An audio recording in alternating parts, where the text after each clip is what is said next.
Obele Braun West with Colle McVoy, joined by two of my friends who will introduce themselves right now.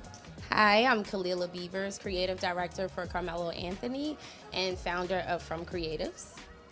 Hi, I'm Brieane Olson, the CEO of PacSun. Okay, so we're going to have some fun. We're kicking off the content studio with a couple of questions. So, Khalilah, yes, it's an honor to have you here. Oh, thank you. It's an honor to be here. You're taste making for the likes of Carmelo, Jimmy Butler, Sha'Carri. That's led to eye-popping collaborations with David Yurman, Sprite, Cash App, AT&T, and others. So curious to hear how you feel about the intersection of sport and fashion. We were just talking about this. So maybe the PG version of what we were talking about. And how it's evolved over the last few years and what draws you into the looks that you create. Well, for the intersection, I mean, at this point, let's just be clear, sports is everywhere. So it's the intersection in everything. But in fashion in particular, I feel like it started with the NBA. I feel like it started when David Stern implemented a clothing, like they had to wear certain dress code, yeah. The dress code, yes. There you go. And, it's been a long day at Cannes already. It's a little hot here. But when that was implemented, everyone had to then wear suits and dress up. So it was either you were working with a suit producer or you were working with a stylist. And I think that that's when everything started to evolve and shift it as to like the focus. And then in 2010, I remember, this is my recollection, that like Melo and Dwayne, myself, Dwayne's stylist, we all went to Italy for Milan Fashion Week. And it sort of spiraled from there. Like they were sort of like the first to sort of push into this realm of fashion and really be taken seriously. But now it's like, well, how can you have this? Like the sports figures are just as important as actors, as models, as any other industry when it comes to fashion. Everyone wants their clothes on a sports figure, so why not? And Brie, you have a very interesting perspective from PacSun. You've been actively partnering with Formula One, with LAFC and others. Tell us about that. What's your consideration for finding the right types of partners? Yeah, so first, PacSun is really centered at the youth and the intersection of building community across sports, fashion, music, and the arts. And so one of our key pillars being sports, it was really important to start in our hometown of Los Angeles. So we started our first partnership with the Los Angeles Rams, which is a philanthropic partnership, which gives back to inner city Inglewood schools to combat absenteeism. And we've donated $5 million in clean clothing to help with that effort alongside our partners with the Los Angeles Rams. And then we started working with LAFC, Angel City to support girls in sports and women in sports, as well as more global partnerships like Formula One and UFC. Amazing. Okay, now let's get a little controversial. Back to the conversation we were having before we walked in.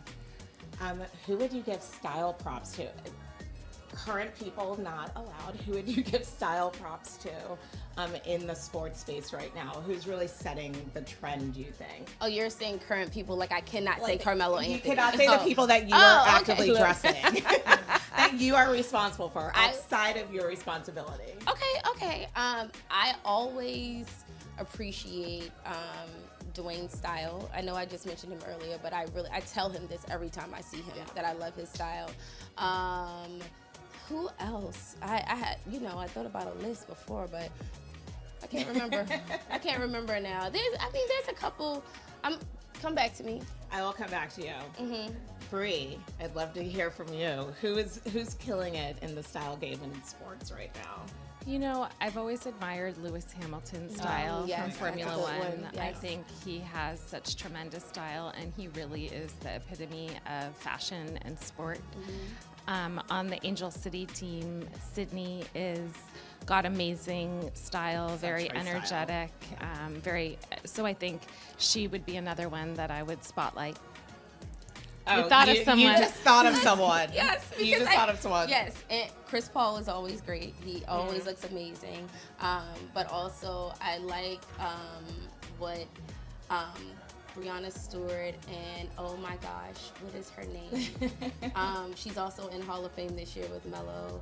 Oh man, I can't remember her name, but she always looks amazing too. So when I figure it out, when you figure it out, you guys will be the to first to know I'll come back. when she figures it out. Okay, when you think about collaborations that kind of lose style points, that don't feel authentic, like what would you say would be the missteps that probably happen if it doesn't feel like it's a collaboration that makes sense? I just think one of the things that don't make sense to me or style misstep is like consistency, like just not being consistent with your style. Now, whether you're working with someone or not, I think that the consistency shows brands and it shows who you are. Like it shows how you grow authentically. Like you don't always get a chance to talk, but people see you before they hear you. So if you're consistent in your style, it's almost like the perception of who you are comes out first. Like, of course, talking is a great moment, but I think that's what when it comes to style and consistency is a key. And it's like, well, oh my gosh, she looks great, and then she's like, well, what happened here? Like, where are we? No one was here to help you get dressed today. And I think that's where it's a great area, especially for fans, like for people who are looking towards you for certain things. Like it's a great area. So inconsistency, and just you can tell when someone's not comfortable. You can tell when someone's not comfortable in what they're putting on. Yeah. So things that always fit good and that you look good in, but feel good in as well. I mean, that's it. That's pretty much it for me. Yeah, I can't pinpoint a person though. No, it's okay. We won't call anyone out great. in the studio today. But yes. Bree, what about you? I'd say when we approach collaborations, it's really important to be very genuine and authentic in terms of the connection to PacSun. So for example, when we were talking with A$AP Rocky before he became our guest artistic director, he had these amazing nostalgic feelings of shopping on PacSun growing up, and he wanted to bring his style to the mall kid and create accessibility and accessibility points. Emma Chamberlain, in a totally different lens, had a very similar reason for wanting to collaborate with PacSun. And so I think where there are misses is where there isn't like a genuine connection of understanding the audience, truly wanting to collaborate for all the right reasons, and also having values alignment. I think that making sure that your values are clearly aligned and that you have a shared purpose in terms of what you're trying to accomplish in the collaboration makes for the best kind of symmetry. Yeah. So it doesn't just feel like it's a anything. It just doesn't feel like we're like PacSun or you are just hopping onto a trend. Like the story has to be authentic. Yeah, I love that. Yeah, and authentic to the person. Like there's a real reason why we are doing this and not a created reason that doesn't make sense. Yes. Right. Question for you both on the 2024 Olympics, because we saw that there was such a ton of like different types of styling and fashion in some of the uniforms. Anything that you're hoping to see come 2028? And you're local. You're going to be like right in the thick of things. 2028 for PacSun, we're really looking to celebrate Los Angeles and all of the global sports, and I think it'll be a real moment for LA style to shine. We did a Paris collaboration with the Olympics in 2024, and it performed incredibly well, but I would say it was more traditional in terms of what someone would expect, and I'm hoping we can partner with someone to shake it up a bit and ensure that it comes through with the correct wish list lens. I think it's important to be authentic to Los Angeles and to pick local designers or artists or athletes in Los Angeles to help bring those stories to life. Yeah, that'll be fun. I think that they, like you saw it in Paris, and I think that the trend will just continue to grow. In terms of collaborations with athletes, brands, I think there will be a lot of indie brands, definitely a lot of black brands that are partnering with bigger brands to create these looks for the athletes. And I think it's also like a lot of nostalgia, because the last time it was there was in the 80s. So you'll see a lot of like, America likes to do the throwback. Oh God, we love a good throwback. A good throwback. So I think there'll be like the throwback logos. You know, I just think it'll be all of those things kind of resurfacing just to pay homage to what happened in the past, and bringing it to the present and just celebrating everyone again. I was there last year and it was an amazing time. So, yeah, I'm looking forward to it. I want to see like the throwback basketball shorts. Oh, Like that's what I want to see.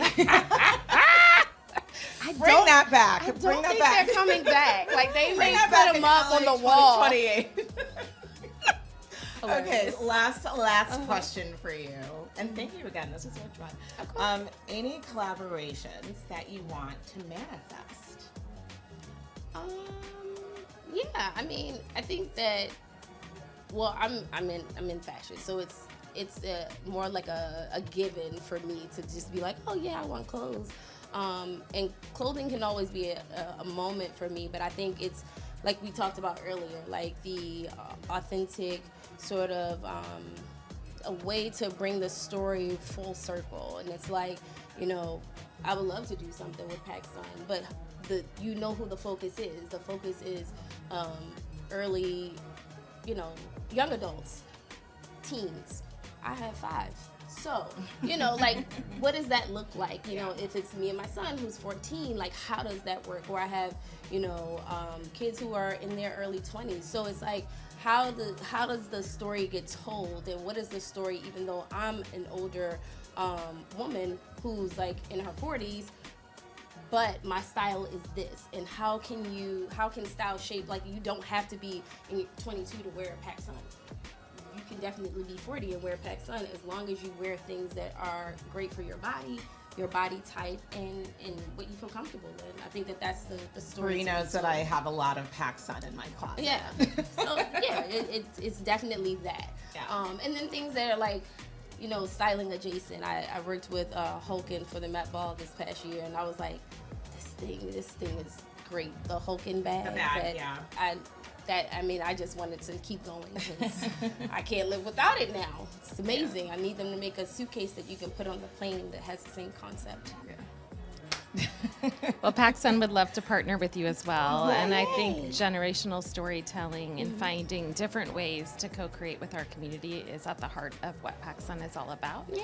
And I think outside of that, I think one of PacSun's aspirations is to take our ARC athletic line for men's and bring it into new spaces to create new audiences. So, for example, JD Sports would be an interesting place for us to pop up. And so looking into different opportunities in that vein as well. Well, you heard it here first. We've made a connection and we've manifested. Yes. Thank you so much to the two of you. Have an amazing rest of Cannes and have fun at Sport Beach. Yes, Try not to sweat too much. Listen, it's hard. It's happening right now. It's happening right in here, the content studio. It's not going to go away. Thank you. Thank you. Thank you.